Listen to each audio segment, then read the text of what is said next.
ಈ ಮಾದರಿ ಮಾಡ್ರಿ ನೋಡೋಣ, ಚಂದಂಗೆ ತಿಳ್ಕೊಂಡು ಮಾಡ್ರಿ. ಕರೆಕ್ಟಾಗಿ ಮಾಡಲಿ, ಅದು ತಿಳ್ಕೊಂಡ್ರೆ ಮಾಡ್ಲಿಕ್ಕೆ ಬರ್ತದೆ. ಮಾಡ್ರಿ, ನಾ ತಿಳಿಸ್ತೇನೆ. ಹಾಂ, ಲಕ್ಷ ಕೊಟ್ಟು ನೋಡ್ರಿ. ಮಾಡೋದಾಯಿತು ಅಂತಂದ್ರೆ ನೀವು ವಿಡಿಯೋದ ಕಡೆ ನೋಡ್ರಿ. ಈಗ ಘನಫಲ ಲೆಕ್ಕಗಳು ಚಾಲು ಅದು. ಈಗೆಲ್ಲ ವಿಸ್ತೀರ್ಣ ಲೆಕ್ಕ ಕಂಡು ಹಿಡಿದ್ರಿ. ಈಗ ಘನಫಲ ತುಂಡುಗಳ ಸಂಖ್ಯೆಯನ್ನು ಭಾಳ ಶಾಣ್ಯತನದಿಂದ ಮಾಡೋದಿರ್ತದೆ ನವೋದಯದಾಗ. ಭಾಳ ಹುಷಾರಿರ್ಬೇಕು ನವೋದಯದಾಗ ಅಭ್ಯಾಸ. ಹಾಂ, ಈಗ ನೋಡಿ, 20 ಮೀಟರ್ ಗುಂಡ್ಲೆ 50 ಸೆಂಟಿಮೀಟರ್ ಗುಂಡ್ಲೆ 1 ಮೀಟರ್ ಅಳತೆಯ ಕಟ್ಟಿಗೆಯ ತುಂಡಿನಲ್ಲಿ ದೊರೆಯುವ 10 ಘನ ಮೀಟರ್ ಅಳತೆಯ ತುಂಡುಗಳು ಎಷ್ಟು? ಇಲ್ಲಿ ಹೆಂಗೆ ಅರ್ಥ ಮಾಡ್ಕೋಬೇಕಂದ್ರೆ, ಘನ ಅಂದ್ರೆ ಒಂದೇ ಸಲ ಇಟ್ಟು ಭಾಗಿಸೋದು, ಅದು ನೆನಪಿರ್ಬೇಕು. ಘನ ಅಂತ ಬರ್ದಿದ್ದ ಅಂದ್ರೆ ಅದನ್ನು 3 ಸಲ ಇಟ್ಟು ಭಾಗಿಸ್ಬಾರ್ದು. ಘನ ಅಂತ ಬರೆದಿಟ್ಟಿದ್ರೆ ಅದನ್ನು 3 ಸಲ ಇಟ್ಟು ಗುಣಾಕಾರ ಮಾಡಬಾರ್ದು. 3 ಸಲ ಇಟ್ಟು ಭಾಗಾಕಾರ ಮಾಡಬಾರ್ದು, 3 ಸಲ ಇಟ್ಟು ಗುಣಾಕಾರ ಮಾಡಬಾರ್ದು. ಘನಫಲ ಅಂದ್ರೆ 3 ಸಲ ಬಂದ ಗುಣಲಬ್ಧಕ್ಕೆ ಘನಫಲ ಅಂತಾರೆ. ಅದರ 2 ನಮೂನಿ: ಉದ್ದ ಗುಂಡ್ಲೆ ಅಗಲ ಗುಂಡ್ಲೆ ಎತ್ತರ, ಭುಜ ಗುಂಡ್ಲೆ ಭುಜ ಗುಂಡ್ಲೆ ಭುಜ. 2 ಟೈಪ್ ನಿಮಗೆ ಘನಫಲಕ್ಕೆ ಲೆಕ್ಕ ಮಾಡ್ಲಿಕ್ಕೆ ಬರ್ತದೆ. ಈಗ ಏನು ಮಾಡ್ಯಾರಂದ್ರೆ, ಘನಾಕೃತಿಯ ತುಂಡು ಏನದ ಆಯ್ತಾಕಾರದ. ಯಾಕಂದ್ರೆ ಉದ್ದದ ಅಗಲದ ಎತ್ತರದ, ಉದ್ದ ಗುಂಡ್ಲೆ ಅಗಲ ಗುಂಡ್ಲೆ ಎತ್ತರ ಸರ್ವಾಸವಾಗಲೇ ಘನ ಮೀಟರ್ ಅದ ಅಂದ್ರೆ ಇದು ಘನಫಲ ಕೊಟ್ಟು ಬಿಟ್ಟಾರ. ಆ ತುಂಡಿನ ಘನಫಲನೇ ಕೊಟ್ಟು ಬಿಟ್ಟಾರ. ಇದರಾಗ ಉದ್ದದ ಅಗಲದ ಎತ್ತರದ ಘನ ಅಂತ ಹಚ್ಚಿದು ಅಂದ್ರೆ ಇದನ್ನು ಒಂದೇ ಸಲ ಇಟ್ಟು ನೀವು ಭಾಗಿಸ್ಬೇಕು ಅಥವಾ ಒಂದೇ ಸಲ ಇಟ್ಟು ಗುಣಿಸ್ಬೇಕು. ಇದು ತುಂಡಿನ ಅಳತೆ ಅದ ಅಂದ್ರೆ ಭಾಗಿಸ್ಬೇಕು. ದೊಡ್ಡ ತುಂಡಿನ ಅಳತೆ ಇತ್ತಂದ್ರೆ ಅದನ್ನು ಒಂದೇ ಇಟ್ಟು ಬಿಡ್ಬೇಕು. ಅದನ್ನು 3 ಸಲ ಇಡಬಾರ್ದು, ಭಾಜ್ಯದಾಗ ಇಡಬಾರ್ದು. ಅದನ್ನ ನೆನ್ಪಿಟ್ಕೋಬೇಕು. ಗಣಿತಗಳ ಬೇಸಿಕ್ ತಿಳ್ಕೋಬೇಕು. ಘನಫಲ ಲೆಕ್ಕ ಅಂದ್ರೆ ಏನು? ಉದ್ದ ಗುಂಡ್ಲೆ ಅಗಲ ಗುಂಡ್ಲೆ ಎತ್ತರ ಅಲ್ಲ. ಅದು ಫಾರ್ಮಾಲಿಟಿ ಇಂಥವೆಲ್ಲ ಸುಮ್ಮನೆ.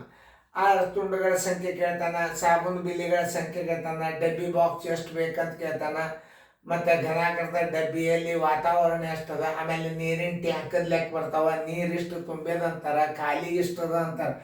ಇದರ ಮೇಲೆ ಸಾಕಷ್ಟು ಗಣಿತಗಳು ಬರ್ತಾವೆ. ಕ್ರಮಬದ್ಧವಾದ ಎಲ್ಲ ಪ್ರತಿಯೊಂದು ವಿಡಿಯೋಗಳನ್ನು ನೋಡ್ಬೇಕು ನೀವು. ಈಗ ಉದಾಹರಣೆ ಆಗಲ್ಲೇ ಇರಂಗಿಲ್ಲ ಪೂರ್ತಿ ಎಲ್ಲ ವಿಡಿಯೋಗಳು. ಎಲ್ಲ ರೀತಿಯ ಪ್ರಕಾರದ ಗಣಿತಗಳು ವಿಡಿಯೋದಲ್ಲಿ ಇರ್ತಾವೆ. ಕ್ವಶನ್ ಪೇಪರ್ ಮಾಡಲ್ಲಿ ಇರ್ತಾವೆ. ಆಮೇಲೆ ಇವು ಬೇಸಿಕ್ ಹೆಂಗಿರ್ತಾವ ಅನ್ನೋದು ಇದನ್ನು ತಿಳ್ಕೋಬೇಕು. ನೀವು ಮಾಸ್ಟರ್ ಗೈಡ ಮತ್ತು KP ದರ್ಗೌಡ್ರು ನವೋದಯ ಚಾಲೆಂಜ್ 2 ತೊಗೊಂಡ್ಬಿಟ್ರೆ ನಿಮ್ದು 100% ರಿಸಲ್ಟ್. ಇವೆಲ್ಲ ನವೋದಯ ಚಾಲೆಂಜ್ ಗಣಿತಗಳು ಇವು ನೋಡ್ರಿ. ಈಗ ಮಾನಗಳನ್ನ ಇಲ್ಲಿ ಏನ್ ಮಾಡ್ಬೇಕು, ಮಾನಗಳ ಬಗ್ಗೆ ಭಾಳ ಕೇರ್ ತಗೋಬೇಕು ನೀವು. ಈಗ ನೋಡ್ರಿ, ಈಗ 50 ಸೆಂಟಿಮೀಟರ್ ಅದ. ಇದನ್ನ ನಾವು ಮೀಟರ್ದಾಗ ಬರೀಬೇಕಾದ್ರೆ ಏನ್ ಮಾಡ್ಬೇಕು, ಇಲ್ಲಿ ತಿಳ್ಕೊಬೇಕು. 50 ಸೆಂಟಿಮೀಟರ್ ಇಲ್ಲಿ ಇಟ್ರೆ ಸೆಂಟಿಮೀಟರನ್ನು ಮೀಟರ್ದಾಗ ಬರೀಬೇಕಾದ್ರೆ 100 ಭಾಗಿಸ್ಬೇಕು. 2 ಸ್ಥಾನ ಬಿಟ್ಟು ಬಿಂದು ಕೊಟ್ಬಿಟ್ರೆ ಮುಗೀತು. ಇದು ಮೀಟರ್ ಅಂತ ಬರಿಬೋದು. ಇದಕ್ಕೆ ಈ ಮಾನಗಳ ಬಗ್ಗೆ ತಿಳ್ಕೊಬೇಕು. ಈಗ ನೀವು ಈಗ ನೋಡ್ರಿ, 1 ಮೀಟರ್ ಅದ, ಅದು ಓಕೆ, ಏನು ಪ್ರಶ್ನೆನೇ ಬರ್ಬೋದು ಅದಕ್ಕೆ. ಈಗ ಏನು ಮಾಡಬೇಕು, ತುಂಡಿನ ಘನಫಲಕ್ಕೆ, ಇದು ತುಂಡಿನ ಘನಫಲದಿಂದ ಘನಾಕೃತಿಯ ಘನಫಲಕ್ಕೆ ನೀವು ಭಾಗಿಸ್ಬೇಕು.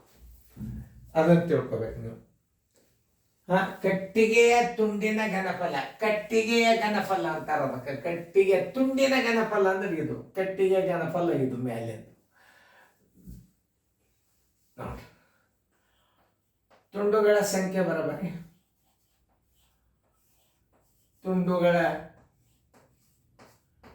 ತುಂಡುಗಳ ಸಂಖ್ಯೆ ಬರಬರಿ.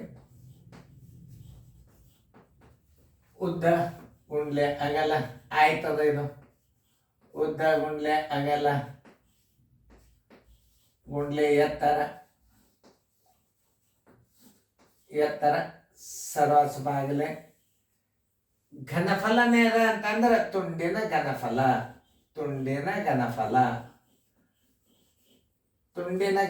ಕೊಟ್ಟು ಬಿಟ್ಟಾನ. ಇದನ್ನ 3 ಸಲ ಇಡುವ ಅವಶ್ಯಕತೆ ಇಲ್ಲ ತಾಳಿಗೆ. ಇದನ್ನ ಮಾನಗಳನ್ನ ಹೆಂಗ ಹಚ್ಚೋದು? 20 ಮೀಟರ್ ಅದ ಗುಂಡ್ಲೆ, ಇದನ್ನ 50 ಸೆಂಟಿಮೀಟರ್ ಇದ್ದದ್ದನ್ನ ಮೀಟರ್ದಾಗ ಬರ್ಕೊಂಡು, ಈಗ ಅಗಳ ನಾ ತಿಳಿಸಿದ್ದೆ 1 ಮೀಟರ್ ಅದ, ಅದನ್ನ ಹಂಗೆ ಇಟ್ಟು ಬಿಡ್ರಿ. ಸರ್ವಾಸ್ ಬಾಗಲೆ ನೋಡ್ರಲೆ, ಸರ್ವಾಸ್ ಬಾಗಲೆ ಏನು ಹಚ್ಕೋಬೇಕು ಈಗ ತಳಗ. ತುಂಡಿನ ಘನಫಲ ಎಷ್ಟದ? 10 ಅದ. ಇದರ ಸ್ಥಾನ ಬೆಲೆ 100 ಇದಕ್ಕೆ ಕೊಡಬೇಕು ನೀವು ನೋಡ್ರಿ. ಇದರ ಸ್ಥಾನ ಬೆಲೆ ಕೊಡಬೇಕು ನೋಡ್ರಿ. 21 25 ನೋಡ್ರಿ. ಈಗ 10 1 10 5 5 1 5 1 ಈಕ್ವಲ್ ಟು 1 ತುಂಡ ನೋಡ್ರಿ. ಒಂದೇ ತುಂಡ ಅಂದ್ರೆ ತುಂಡಿನ ಘನಫಲನೂ ಒಂದೇ ಅದ, ಘನಾಕೃತಿ ಘನಫಲನೂ ಒಂದೇ ಅದ. ನೋಡ್ರಿ ಎಷ್ಟು ಮಜಾ ಅದ. ಉತ್ತರ ಸಂಖ್ಯೆ 1 ಕೊಟ್ಟೆ ಬಿಟ್ಟ ನೋಡ್ರಿ. ನೋಡ್ರಿ ತಿಳಿತಿಲ್ಲ ನೋಡ್ರಿ. ಅಂದ್ರೆ ಕಟ್ಟಿಗೆ ತುಂಡಿನ ಘನಫಲನೂ ಅಷ್ಟೇ ಅದ. ಈ ಮ್ಯಾಲಿನ ಆಯತಾಕಾರದ ಘನಫಲದ ಘನಫಲನೂ ಅಷ್ಟೇ ಬರ್ತದ, ತುಂಡಿನ ಘನಫಲನೂ ಅಷ್ಟೇ ಬರ್ತದ. ಅದಕ್ಕೆ ಅದು 1 ಬಂತು ನೋಡ್ರಿ. 20 ಇಟ್ರಿ, ಇದು 0.50 ಇಟ್ರಿ, 1 ಮೀಟರ್ ಹಂಗೆ ಇಡಬೇಕು. ಆಮೇಲೆ ಇದ್ರ ಸ್ಥಾನ ಬೆಲೆ ಕೊಟ್ರಿ. 10 1 10 5 ಆಮೇಲೆ ಈ 5 ಹೊತ್ತು, ಈ 5 ಹೊತ್ತು, 21 25 ಅಂದರೆ ಎಷ್ಟಾಯ್ತು? 1 ತುಂಡು. 1 ತುಂಡು. ಉತ್ತರ ಸಂಖ್ಯೆ ಬಿ. ಮುಂದಿನ ಮಾದರಿ ಕೊಟ್ಟಂಗೆ ಅದೇ ಪ್ರಕಾರದ ಮಾಡ್ರಿ. ತುಂಡುಗಳ ಸಂಖ್ಯೆ, ತುಂಡಿನ ಘನಫಲ ನಾವು ಒಂದೇ ಇಡಬೇಕಾಗ್ತದೆ. ಯಾಕಂದ್ರೆ ಘನಫಲದಾಗೆ ಕೊಟ್ಬಿಟ್ಟಾನ 5 ಘನ ಮೀಟರ್ ಅಂದಾರ. ನಾವು ಚೆನ್ನಾಗಿ ತಿಳ್ಕೊಂಡು ಮಾಡ್ರಿ. ಮಾಡೋದಾದ್ರೆ ವಿಡಿಯೋ ಆನ್ ಮಾಡ್ರಿ, ನಾ ಬಂದು ತಿಳಿಸ್ತನು.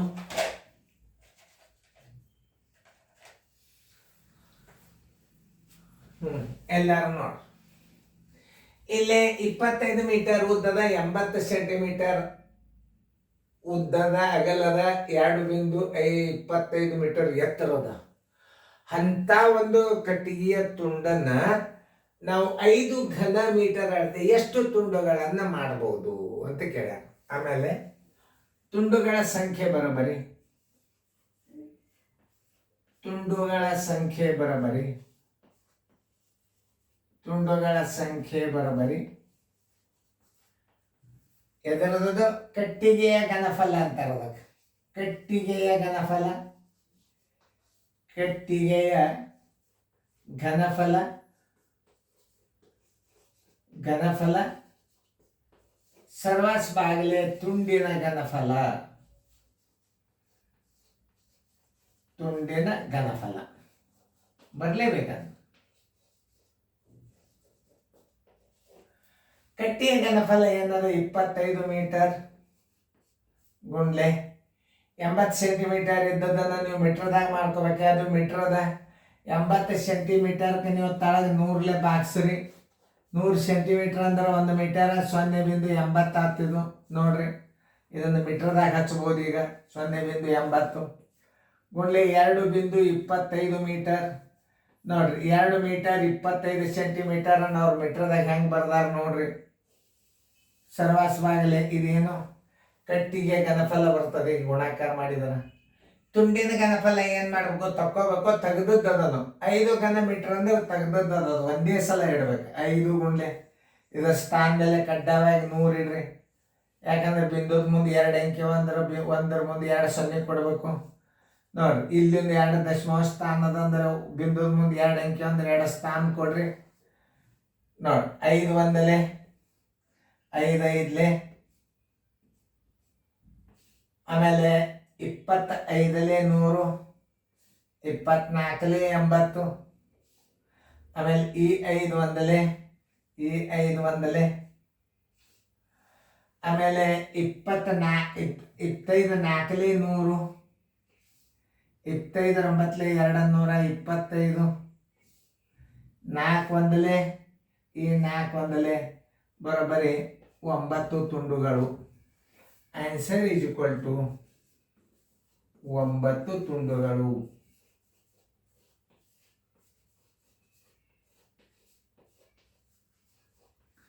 ನಾ ಹಿಂದಿನ ಹೇಳಿದ ಲೆಕ್ಕ ನೀವು ಕೇರ್ಫುಲಿಯಾಗಿ ನೋಡಿದ್ರೆ ಮಾತ್ರ ಇದು ಬಂದಿರ್ತದೆ. ಉತ್ತರ ಸಂಖ್ಯೆ ಸಿ. ನೋಡ್ರಿ, ನಿಮ್ಮ ಮನೆಯೊಳಗೆ ಅಭ್ಯಾಸ ಮಾಡ್ಲಿಕ್ಕೆ ಎಷ್ಟು ಅನುಕೂಲ ಮಾಡಿಕೊಟ್ಟದ. ಇದು ಒರಿಜಿನಲ್ ಕ್ವಶನ್. ಇದನ್ನು ಸರಿಯಾಗಿ ತಿಳ್ಕೊಂಡ್ರಿ ಇಲ್ಲೋ. ಆಮೇಲೆ ಟೀಚರ್ಗಳು ಕೂತಿರ್ತಾರೆ, ಇನ್ನೊಂದು ಮಾದರಿ ಹಾಕಿದ್ರೆ ಚಲೋ ಆಗ್ತಿತ್ತು, ಹುಡುಗ ತಿಳ್ಕೊಂಡನೋ ಇಲ್ಲೋ, ಆಮೇಲೆ ಮಾಡ್ತಾನೋ ಇಲ್ಲೋ. ಯಾಕಂದ್ರೆ ಒಳಗೆ ಒಬ್ಬೊಬ್ರಿಗೆ ಮಾದರಿ ಹಾಕ್ಲಿಕ್ಕೆ ಬರ್ತದೆ, ಒಬ್ರು ಹಾಕ್ಲಿಕ್ಕೆ ಬರೋದಿಲ್ಲ. ನಾವೇ ಒಂದೊಂದು ಎರಡು ಮಾದರಿ ಹಾಕಿದ್ದೀವಿ. ಮುಂದೆ ಮೇಲೆ ಕ್ವಶನ್ ಪೇಪರ್ದಾಗ ಸಾಕಷ್ಟು ಬರ್ತಾವೆ ಇವು. ಈಗ ನಿಮಗೂ ಎಲ್ಲ ಒಂದೊಂದು ಬೇಸ್ಮೆಂಟ್ ಗಣಿತಗಳನ್ನು ತಿಳ್ಕೊಬೇಕು. ಎಲ್ಲ ಲೆಕ್ಕಗಳು ಒಂದೊಂದು ರೀತಿಯಿಂದ ಕಲ್ತರಿ ಅಂತಂದ್ರೆ ಎಲ್ಲ ಗಣಿತಗಳು ಬಂದ್ಬಿಡ್ತಾವೆ ನೀವು. ಆಮೇಲೆ ಇನ್ನೊಂದು ಏನು ಕಲ್ಪನಾ ಮಾಡ್ಕೋತೀರಿ ಅಂದ್ರೆ ನೀವು ವಿಸ್ತೀರ್ಣ ಲೆಕ್ಕ ಅದೇನು ಉದ್ದ ಗುಂಡ್ಲೆ ಆಗಲ್ಲ, ವಿಸ್ತೀರ್ಣ ಉದ್ದ ಗುಂಡ್ಲೆ ಆಗಲ್ಲ. ಸುತ್ತ ಇದೆ ಎರಡು ದುಡ್ಕೊಂಡು ಉದ್ದ ಪ್ಲಸ್ ಆಗಲ್ಲ, ಅದು ಬರ್ತದ ನಡಿ ಅನ್ಬಾರ್ದು. ಅಲ್ಲೇ ಒಂದು ಏನಿರ್ತದಂದ್ರೆ ಅಳತೆಗಳಲ್ಲಿ ಮೋಸಿರ್ತದೆ, ಅದಕ್ಕೆ ನೋಡ್ಬೇಕು. ಈಗ ನೋಡ್ರಿ, ಈಗ ನಿಮ್ಗೆ ಉದ್ದ ಗುಂಡ್ಲೆ ಆಗಲ್ಲ, ಗುಂಡ್ಲೆ ಎತ್ತರ ಇಡ್ತೀರಿ, ಪಟ್ನೆ ಏನು ಮಾಡ್ತೀರಿ, 5ಅನ್ನು 3 ಸಲ ಇಡ್ತೀರಿ. ನೀವು ಇಡ್ಲಿಕ್ಕೆ ಬರೋದಿಲ್ಲ, ಯಾಕಂದ್ರೆ ಇದು ಘನಾಕೃತಿ ಘನಫಲ ಕೊಟ್ಟಾನ, ಒಂದೇ 5 ಇಡಬೇಕಾಗ್ತದ. 5ಅನ್ನು 3 ಸಲ ಯಾವಾಗ ಇಡಬೇಕಾಗ್ತದ ಅಂದ್ರೆ ಮೀಟರ್ ಅಷ್ಟೇ ಬರ್ದಿದ್ದ ಅಂದ್ರೆ ನೀವು 5 ಗುಂಡ್ಲೆ 5 ಗುಂಡ್ಲೆ 5 ಇಡಲೇಬೇಕು. ಇಂಥ ಗಣಿತಗಳನ್ನ ಲಕ್ಷ ಕೊಟ್ಟು ನೋಡ್ಬೇಕು ನೀವು. ಯಾಕಂದ್ರೆ ನವೋದಯದಲ್ಲಿ ಏನಿರ್ತಾವಂದ್ರೆ ಸರಳ ಲೆಕ್ಕ ಇರೋದಿಲ್ಲ, ವಿಚಾರ ಮಾಡತಕ್ಕಂಥ ಲೆಕ್ಕಗಳೇ ಇರ್ತಾವ. ಅದಕ್ಕೆ ನಾನು ನಿಮಗೆ ಮಾದರಿ ಕೊಟ್ಟು ಗಣಿತಗಳನ್ನು ಹೇಳ್ತಿರ್ತಾನೆ. ಇಷ್ಟು ನಾ ತ್ರಾಸ ತಗೊಂಡು ಗಣಿತ ಹೇಳ್ತಿರ್ತಾನಲ್ಲ, ಇದು ಒಂದಿಲ್ಲ ಒಂದೇ ಟೈಮ್ ನಿಮಗೆ ಮನೆಯೊಳಗೆ ಕೂತು ಅಭ್ಯಾಸ ಮಾಡಿ ನೀವು SSLC ರ್ಯಾಂಕ್ನೇ ಬರ್ಬೋದು, ಬ್ಯಾಂಕಿನ ಪರೀಕ್ಷೆ ಪಾಸ್ ಆಗ್ಬೋದು, ಟೀಚರ್ ಪೋಸ್ಟ್ ಆಗ್ಬೋದು, ಇನ್ನೂ ಭಾಳ ಗಣಿತಗಳು ಬರ್ತಾವೆ. ನೀವು ನವೋದಯ ಕೋಚಿಂಗ್ ಕ್ಲಾಸ್ ಮುಗಿದ್ರು ಈ ಅಭ್ಯಾಸ ಮುಗಿಯೋದು. ಕಂಟಿನ್ಯೂ ದಿನಾಲು ನಾವು ಯೂಟ್ಯೂಬ್ ಕತ್ತತ್ತು ಗಣಿತ ಹಾಕ್ತೀವಿ ಅಂತಂದ್ರೆ ನಮ್ಮ ಹತ್ತಿರ ಎಷ್ಟು ಅಭ್ಯಾಸ ಅದ ಅನ್ನೋದು ನೀವು ತಿಳ್ಕೊರಿ. ಯಾಕಂದ್ರೆ ನಾವೆಲ್ಲ ಆಲ್ರೆಡಿ ರೆಡಿ ಮಾಡಿ ಇಟ್ಟಿರ್ತೀವಿ ನಾವು ಗಣಿತಗಳನ್ನು. ಉತ್ತರ ಇಡಲು ಹೆಚ್ಚು ಕಡಿಮೆ ಆಗ್ತದ, ಕಡತ ಹೊಡೆಯಲು ಹೆಚ್ಚು ಕಡಿಮೆ ಆಗ್ತಾವ, ಲೆಕ್ಕ ತಪ್ಪಂತ ತಿಳ್ಕೊಬೋದು. ಇದು ಒಂದು ಯಾಕೆ ಉತ್ತರ ಬಂತಂದ್ರೆ ತುಂಡಿನ ಗಣಫಲನೂ ಅಷ್ಟೇ ಅದ, ಕಟ್ಟಿಗೆ ಗಣಫಲನೂ ಅಷ್ಟೇ ಅದ ಅಂತಂದ್ರೆ ಒಂದೇ ತುಂಡಾಯ್ತು. ನೋಡು ಎಷ್ಟು ವಿಚಾರ ಅಂದ್ರೆ ಒಂದು ಆಯತಾಕಾರದ ವಿಸ್ತೀರ್ಣವು ಚೌಕಾಕಾರದ ವಿಸ್ತೀರ್ಣಕ್ಕೆ ಸಮನಾಗಿದೆ ಅಂದಂಗಿದು. ಅದರ ಉದ್ದ ಗುಂಡ್ಲೆ ಅಗಲ ಗುಂಡ್ಲೆ ಎತ್ತರ ಬರುವಾಗ ಅದ ಘನಫಲನೇ ಆಗಿಬಿಡ್ತಾವ, ಅದ ಘನನೇ ಉತ್ತರ ಬಂದ್ಬಿಡ್ತಾವ, ಘನಫಲ ಉತ್ತರನೇ ಸಿಕ್ಬಿಡ್ತಾವ. ಅದನ್ನು 3 ಸಲ ಇಟ್ಟ ಜರ್ ಏನಾದರೂ ನೀವು ಕನಿಷ್ಠ ರೂಪಕ್ಕೆ ತಂದ್ರೆ ಅಂದ್ರೆ ಘನಮೂಲ ಬರ್ತದ. ಘನಮೂಲ ಬರೋಂಥ ಲೆಕ್ಕಗಳೇ ಇರ್ತಾವೆ. ಚೆನ್ನಾಗಿ ಸರಿಯಾಗಿ ನೋಡ್ಕೊರಿ, ಚಂದಂಗೆ ತಿಳ್ಕೊರಿ, ಚಂದಂಗೆ ಫೇರ್ದಾಗ ಬರ್ಕೊರಿ.